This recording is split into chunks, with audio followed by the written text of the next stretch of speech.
Hey, everybody. Welcome into the back room. I'm Andy Ostroy. The U.S. will take over the Gaza Strip, and we will do a job with it, too.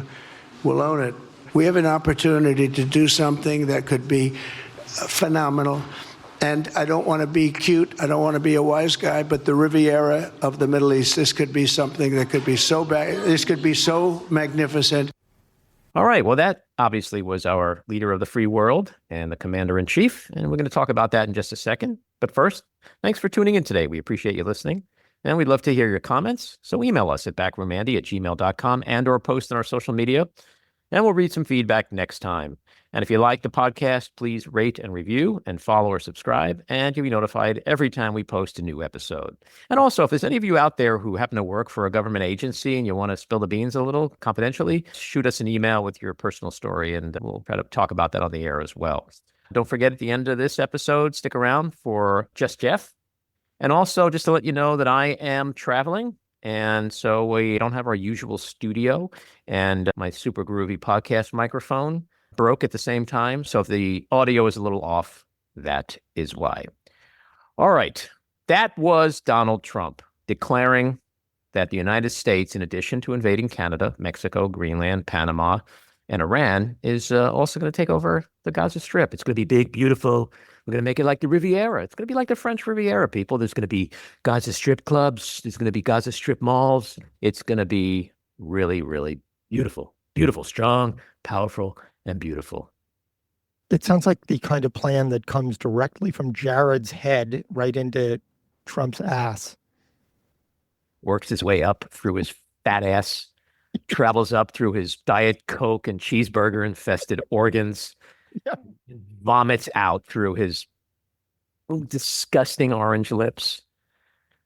Hey. I don't know about you guys, but I've already invested in the ground floor. I don't trust American stocks anymore, so I'm putting everything that I have into did you get Riviera Gaza. Did you get the Trump Gaza Riviera prospectus? You bought units? Units? Dude, I have a whole building. Or should I say you bought units? Well, when I was watching that, I said to you guys, like, you know what? This is such a fucking distraction. This is literally what Trump does. So that's what Gaza is. We've already seen him walk it back during his little presser. He was like, everybody's told me they love it.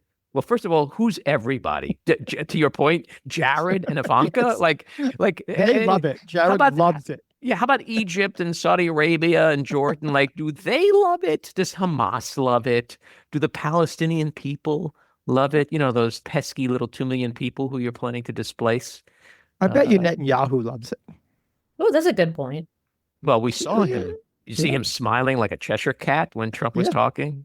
You know, it got everybody talking, and it's like, just because he may not actually plan to do anything ultimately, and it was all bullshit, it just reminds you how deranged he is, that the United States president literally stands there and talks about taking over sovereign territory, kicking out its citizens, whoever may be living there. There were reports of 1.4, 1.6, 2 million, but it's a lot of people.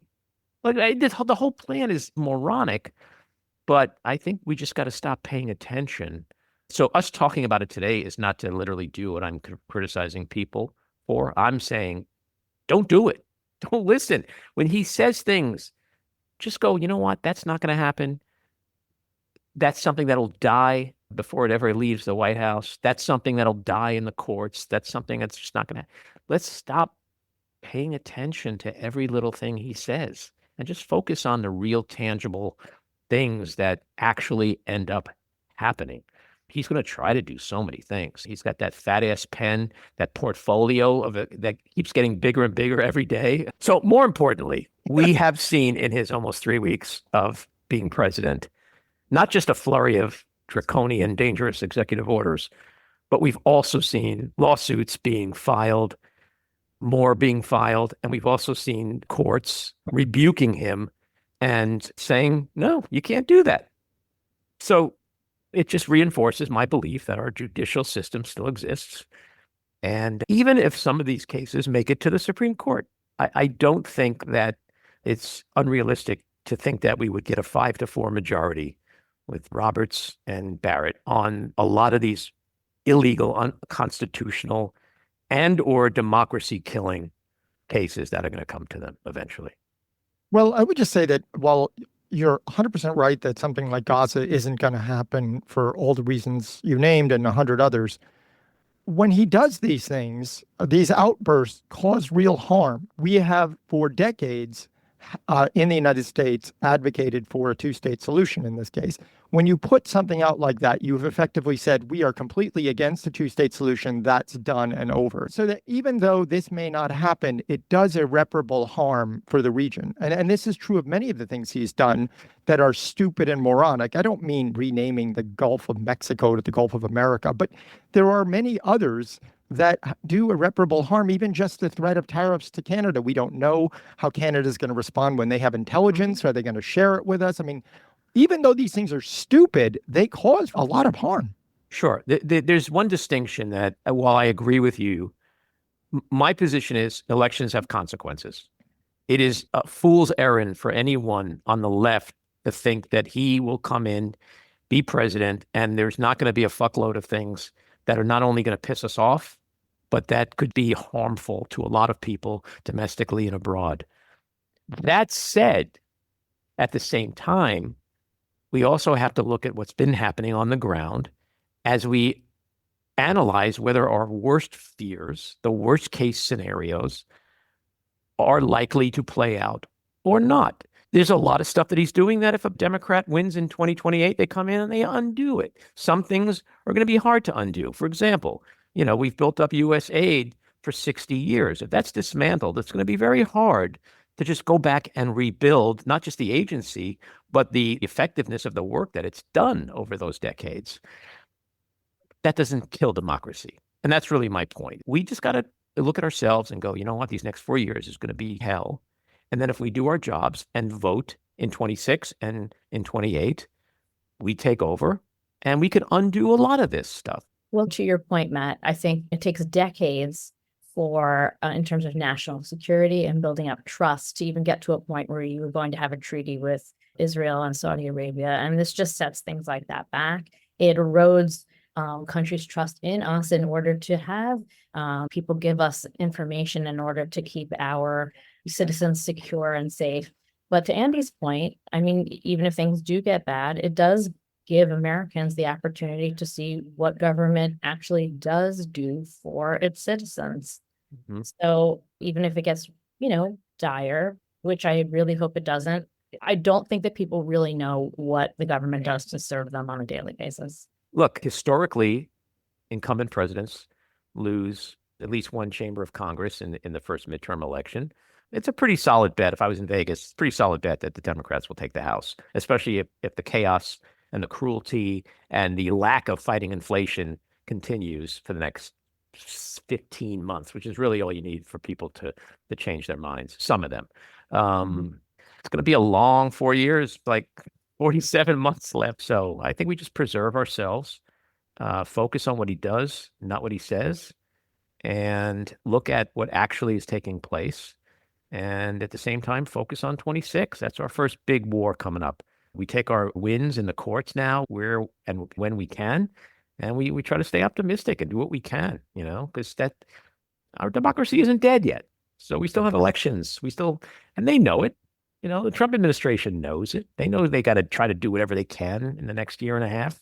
That's their window. And we've seen so much chaos already, infighting, the Republicans rushing to the White House to talk about the infighting. And this is the gang that can't shoot straight. I've said that a million times. And I think so far we're seeing that play out. So far we're seeing the judicial system hold up. I think we just got to, stay optimistic and do what we can. I think at the moment he's dismantling government at a breakneck speed. And whether it's the FBI, the Justice Department, the EPA, USAID, the Department of Education, he has broken the Constitution almost every day. And so I would say that while democracy might not be dead at the end of his term, our government will be damaged to the point where it would take generations to rebuild.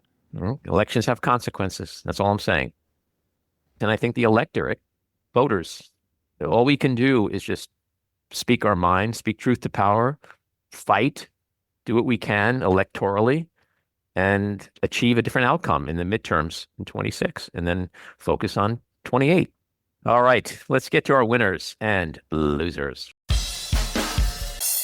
My loser, the confirmation of Russell Vought, architect of Project 2025 for OMB director. My second loser, the Justice Department's weaponization working group, the first step to exact retribution against Trump's enemies. My loser is Trump's moronic acting U.S. Attorney for the District of Columbia, Ed Martin. He filed to drop charges against the J6 defendant he currently represents, only to find out from the court clerk that he can't withdraw from the case because he failed to renew his admission and lacks good standing in the D.C. federal court. My winner is cruelty. There's already an epidemic of violence against transgender community in the United States, and having the most powerful and richest people in the world attack this community is a crime against decency and humanity, and we all have to stand up to defend those who are being attacked. My winner, the U.S. judicial system, which, despite being hammered by Trump and Musk's dizzying assault on the rule of law, continues to rebuke his draconian executive orders. My loser, the Republican Senate, which used to consider itself the adults in the room, now they're just the vomitous ass lickers in the room. Which is a nice little segue into my rant. As we've been witnessing these first 3 weeks of Trump 2.0, Republicans in the House and Senate, not surprisingly, have abdicated their responsibility of oversight, of checks and balances. With each passing day, they violate the oath they took to uphold the rule of law and the Constitution. Sadly, they are hopelessly neutered and submissive, and no longer represent a co-equal branch of government. They are nothing more than capos in Trump's mafia. Make no mistake, they know exactly who and what Donald Trump is. They know exactly who and what Elon Musk is. They understand exactly what these soon-to-be divorced bedfellows are doing, how and why it's unethical and or illegal, and the dangerous threats that they are to law enforcement, our national security, and the lives of every American, including their own and their loved ones. Because whether you wear a donkey or an elephant on your lapel, we are all impacted by this unprecedented and highly consequential assault on the Department of Justice, the FBI, the CIA, our healthcare system, the Department of Education, and other agencies. Yet these soulless ghouls have sacrificed their self-interests and the health and safety of their own friends and families by continuing to bow to the king. And thus, they are as complicit in this tyranny as he is in his attempts to destroy democracy. They are all weak, feckless cowards who have thrown away everything they claimed to have believed in order to stave off a primary and keep their jobs, even if those jobs mean absolutely nothing anymore. Shame the fuck on them. All right, let's get to Deborah Pearlstein. She is director of the Princeton Program of Law and Public Policy and Charles and Marie Robertson Visiting Professor of Law and Public Affairs. Her research on the U.S. Constitution, international law, democracy, and national security has appeared widely in leading law journals and in the popular press, including The Atlantic, Foreign Policy, The Washington Post, and The New York Times. She serves on the editorial board of the Journal of National Security Law and Policy and was appointed in 2021 to a U.S. State Department Advisory Committee focused on helping to ensure the timely declassification and publication of government records surrounding major events in U.S. foreign policy. Throughout her tenure, she has worked closely with members of the defense and intelligence communities, including in helping to bring together retired military leaders to address key policy challenges in U.S. counterterrorism operations. Before embarking on a career in law, she served in the White House from 1993 to 1995 as a senior editor and speechwriter for President Clinton. Deborah, welcome into the back room. Well, thanks very much for having me. So much to talk about. I want to start with your New York Times piece last week titled "The Law is Not Fully Trump's Yet." What exactly do you mean by it's not his yet? Yeah, sure. So I wanted to do, I think, really three things in that piece. One was to try to encourage people to come out of their what seemed to me to be real stupor and depression about the impossibility of doing anything to slow or oppose what people perceive to be rightly really illegal activities by the new government. I don't think there's nothing to do. And I think the courts are a critical piece of the solution. And I'll say more about why I think that in a minute, maybe. But the second thing is I think a lot of that sort of depression or whatever it was about the courts was based on this real misunderstanding about what the case Trump versus United States did and whether criminal law is sort of the only thing one might do to stop Trump or Musk or anybody in the federal government, which is simply not the case. And then I wanted to try to make it clear we shouldn't do what I think a lot of people did in the last Trump administration, which is put all our eggs in the court basket. The courts are one of a set of tools, many of which still remain available for pushing back against really illegal and unconstitutional conduct by the government. We shouldn't rely solely on the courts, but ignoring them entirely would be like unilateral disarmament in a way that just makes no sense in any direction. Mm-hmm. And just even since you wrote this piece, there's been like a dizzying blizzard of more executive orders, more unprecedented events. Has anything changed your thinking one way or another about the premise of your piece? No, I mean, I actually think, if anything, it's sort of reinforced my views, and that's easy to say. But I mean, let me give you a couple of examples. Congress has really struggled, I think we've seen, to try to slow or stop some of the most unconstitutional things that the new president is doing, including these spending freezes and the spending cuts across the board. Within days of the issuance of these initial sets of executive orders that we saw come out of the administration, multiple lawsuits were filed. There are now, the last time I checked last night, we're up to about 35 different suits. I bet that number is higher now than it was last time I checked. But two of them, and I think now three, challenged directly the constitutionality of these spending freezes, these sort of across the board spending freezes. And there are now two different federal courts, one last Friday and one, I think, just this Monday, that have issued temporary restraining orders compelling the government to stop the freeze, so to speak. The Department of Justice circulated a memo inside the agency saying there is a federal court order, we have to comply with it. And we saw, at least across multiple agencies, some of those spending freeze begin to lift.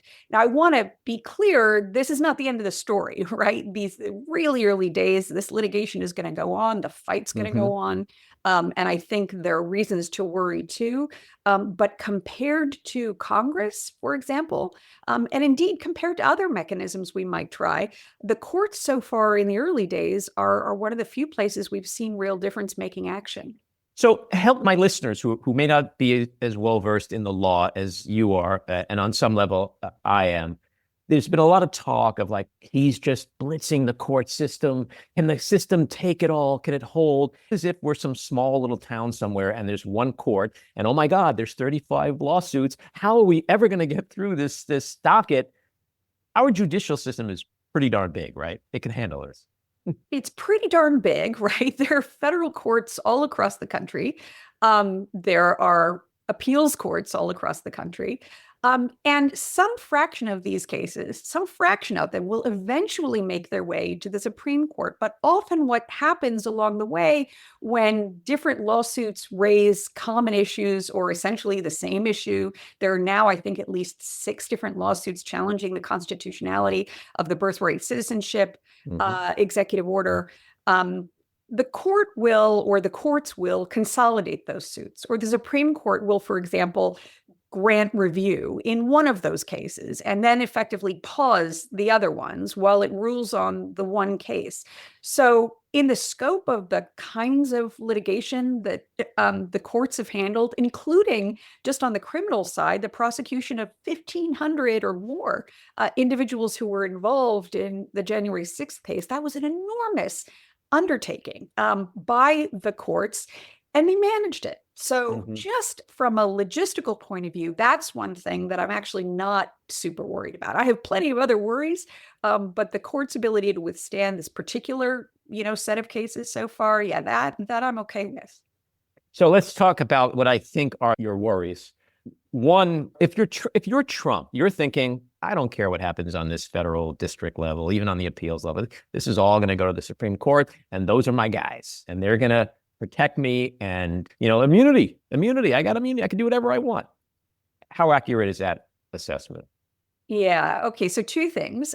One is that the Trump immunity decision has exactly zero to do with the vast majority of these cases, right? The central holding of that immunity decision is you can't try or prosecute criminally a former president for official acts while he's in office.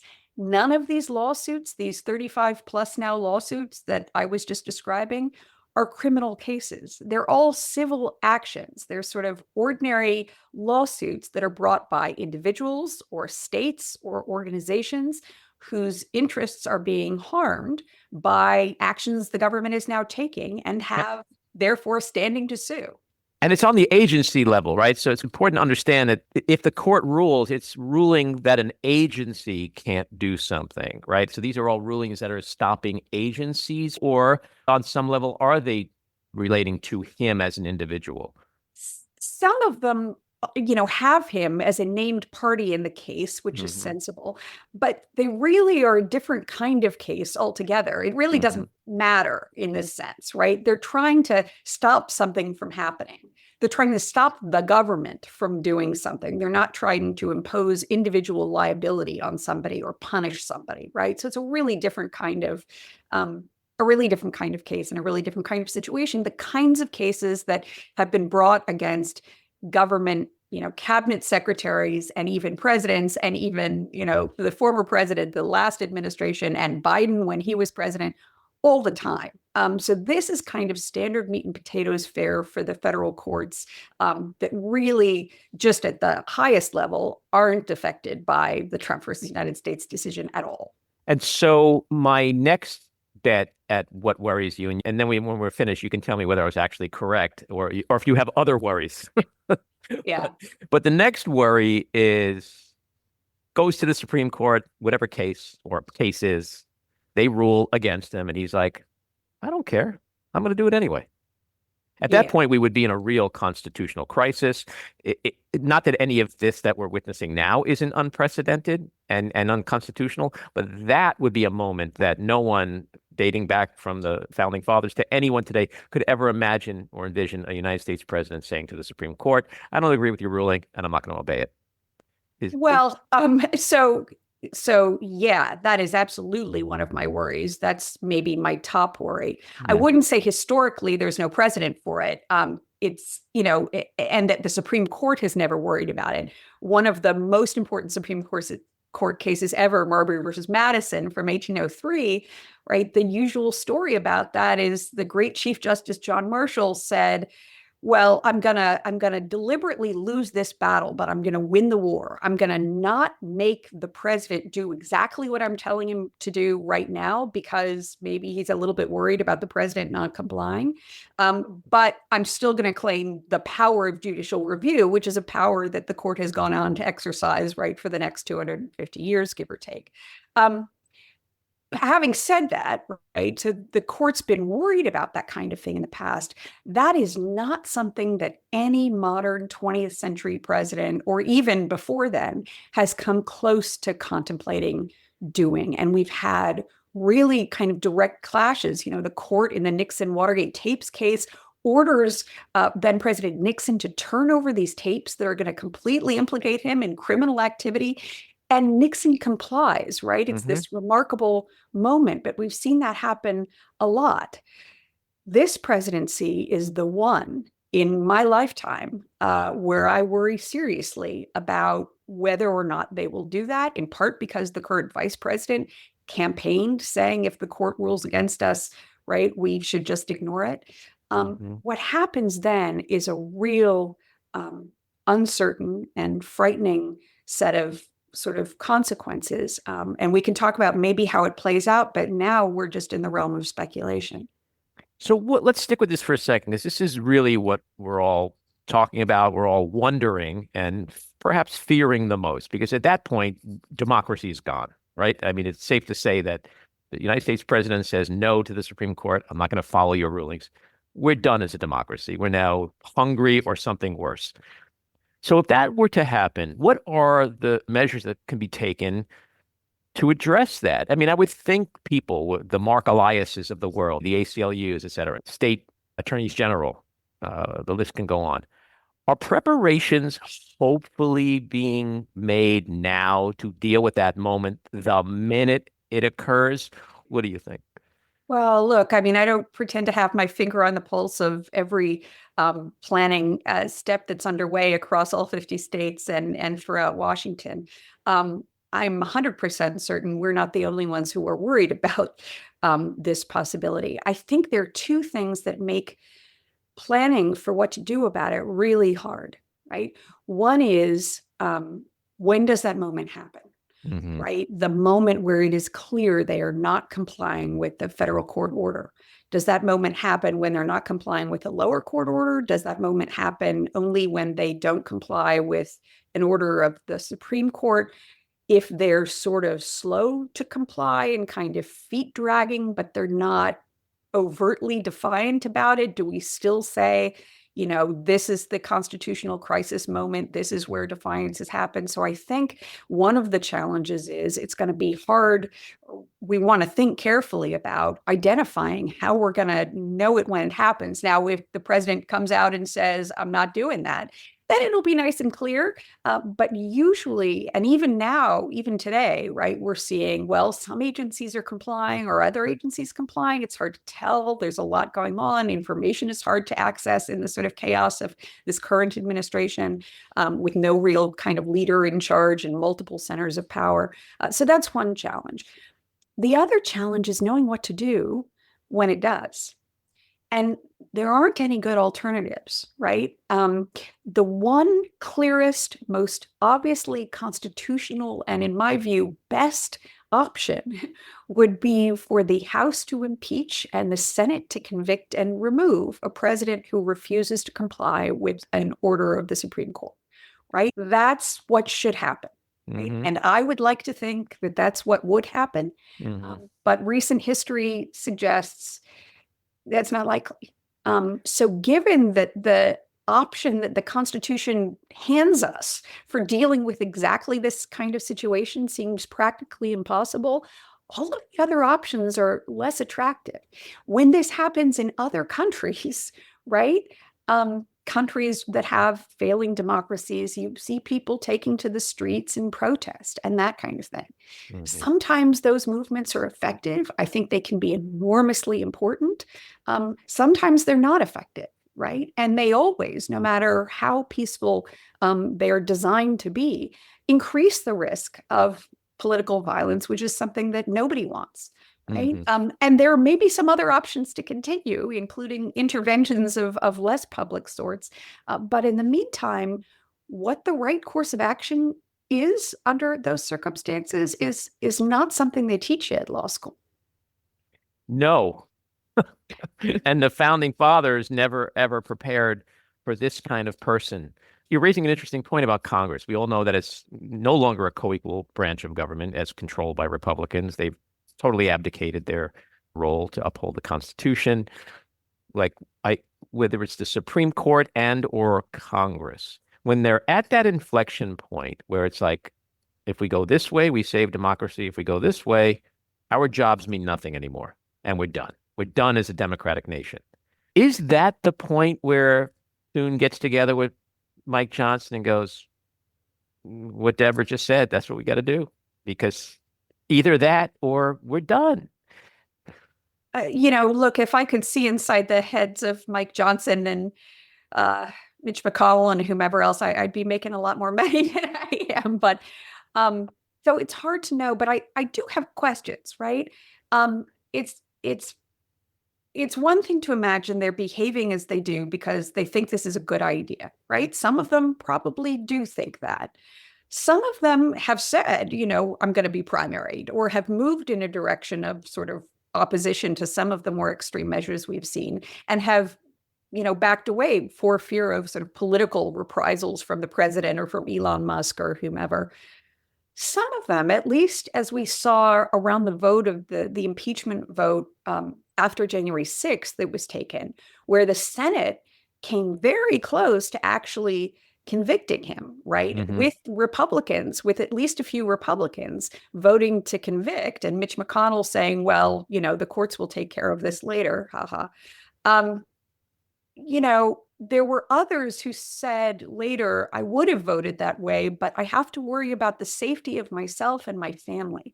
If that's part of what's going on here, that both means we're closer to not being a democracy anymore than we already think we are. Right?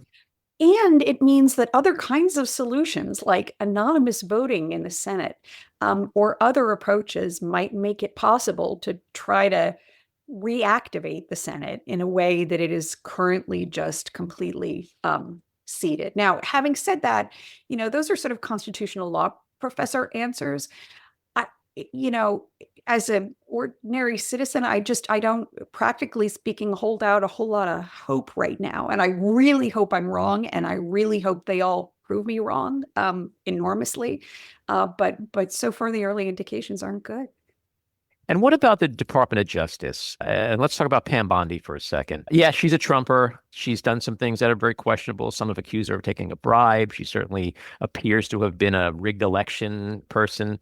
But then there are people like Dave Ehrenberg down in Florida who's worked with her when she was Attorney General, worked with her as a prosecutor, said she believes in the rule of law. He's a Democrat. And he said, I don't worry about her. What do you make of her? Is she the kind of person that now that she's in the job, when the big guy says, go after this one or go after that one, is she going to just rubber stamp whatever? Or is she going to be the kind of AG like Bill Barr, who many believe was kind of a Trumper on some level, but he knew where the line was? Do you think she knows where that line is, and will she cross it for him? Boy, that's a great question. And even if she's just like Bill Barr, let Trump in the first time get away with an awful lot and did an awful lot to affirmatively kind of kill investigations that were, underway that would have implicated or seemed to be, pointing toward the president. So I'm not sure that's the model I want to aim for. But you're absolutely right. When it came to the election, finally in 2020, Bill Barr did the right thing.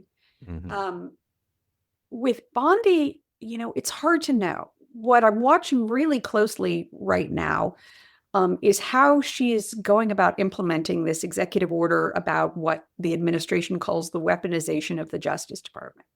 So they've already fired multiple career staffers at the Department of Justice in violation of civil service laws. They have now, under apparently the order of the Attorney General, insisted that the FBI turn over this very lengthy list of all of the FBI agents who were involved at any level and even investigating some of the January 6th criminal activity. So some of the steps she's taken are really concerning, even now, making it look like she's prepared to carry out, the witch hunt that the president has promised to carry out against his political opponents and all those who opposed him in the Department of Justice last time around. What we haven't seen yet, though, and it's early days, are actual meritless prosecutions brought, right? So far, it's hard to know, but we're 2.5 weeks in or whatever it's been. It feels like quite a bit longer. I don't know. I haven't seen reports yet of investigations launched or prosecutions brought against, in clearly frivolous ways against people who didn't do anything actually criminally wrong. I want to underscore one thing, and I think I worry as much about the opening of investigations as I do about actual charges brought against a political opponent. Opening an FBI investigation into somebody, especially somebody who doesn't have the kinds of financial resources of an Elon Musk, can be life-altering and devastating, right? It can be financially ruinous. It can destroy one's career.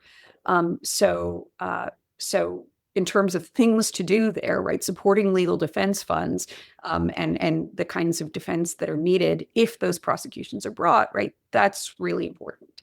Yeah, well, it's intimidation also. People may not be prosecuted, but other people watching it say, well, I don't even want to go down that road. But I have this theory, like when you see the chaos that's taking place right now in the administration, the infighting, we know that Trump is a bully, which means he's a coward. So he's backed off on things so far that the courts have rebuked him on. But if you stack an administration from top to bottom, just like if you stack a company from top to bottom with incompetent and chaotic people who are selfish and backstabbing and all the things we know is the Trump administration, I think they're the gang that can't shoot straight. Do you feel like they actually have their shit together the way people claimed for the last several months? Oh, this time it's different. They got their shit together. Doesn't look like they got their shit together. Yeah, it's interesting.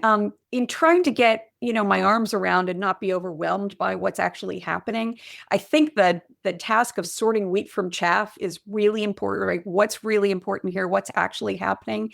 One easy thing I've done, and it's so far been okay, is don't worry about what Trump says, worry about what's actually happening. So Absolutely. his big announcements about Gaza and Greenland and Panama and, take your pick, and tariffs for that matter, when you see steps happening in that direction, military deployments, tariffs actually imposed and so forth, then it's time to activate and focus. But the sort of Trumpian, I'm going to do X, Y, and Z because I like the sound of tariffs and I think it makes me sound powerful or whatever the motivation is.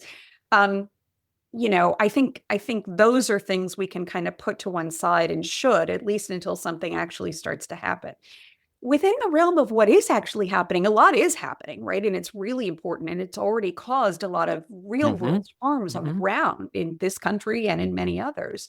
But as far as I can tell so far, and this goes to your question of competence and the gang that can't shoot straight, I'm not sure it makes sense to talk about the administration or even Trump himself. What it seems like we're watching emerge are, 3 or 4 separate fiefdoms or warlords or power centers inside the administration where, there are some people like the OMB director who was just confirmed, who spent some time thinking about this in the off season, as it were, who has a plan, who has a radical, what he calls post-constitutional view of governmental power, and experience in government before, from before. And he's going to set out to try to implement that. That's one center. And that's one I worry about a lot. There's the Musk and sort of Doge center of power. And a lot of those guys are clearly the gang who can't shoot straight. And a lot of what they've done is incredibly vulnerable and, are losing very rapidly as in succession legal challenges because they just, they're sort of shooting first and asking questions later. They just don't know, they're the Watergate burglars. They're not the, they're not the masterminds. They're the guys you send in who are the cannon fodder, so to speak, which is a terrible thing, but nonetheless. And then there's Trump himself, who, I can't tell, and I don't have the impression is actually particularly in control of either of those other two kinds of fiefdoms, but who occasionally parachutes in and launches, makes some declaration of his own that are sometimes completely orthogonal to what the other, groups are trying to accomplish, and that sometimes just distract attention, and that sometimes run directly counter to what the others are trying to achieve. So that's something that I think is maybe important to untangle. I absolutely agree with you that this is a marriage or a throuple or whatever it is that doesn't seem likely to go the distance. There is enough already internal tension there that it seems like that's likely to emerge as an issue. Whether it emerges as a legal issue or not, I doubt it, but it's interesting to watch. Well, there's a lot of people saying that what Musk is doing is illegal. And if he's been given those orders by Donald Trump, then those are impeachable offenses. I mean, if we were Hollywood screenwriters, we could make a movie that would be unbelievable. It would make the Manchurian Candidate seem like a cartoon. But it's going to be interesting to see where this goes. But the Musk-Trump bromance, to your point, I can't see it going much longer because playing armchair psychologist, Trump needs to be the big guy, the boss.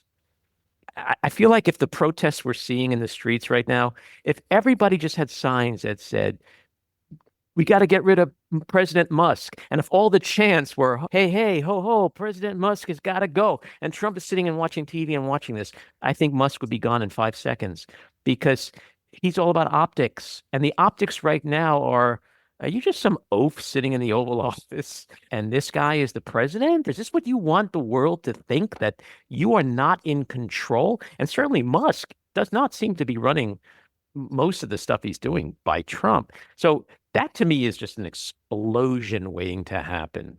Yeah, I don't disagree. I'm no psychologist by any means, but it's interesting for a variety of reasons, I think, one of which is, again, it tends to make their legal arguments, and they're going to have to defend all of this, weaker.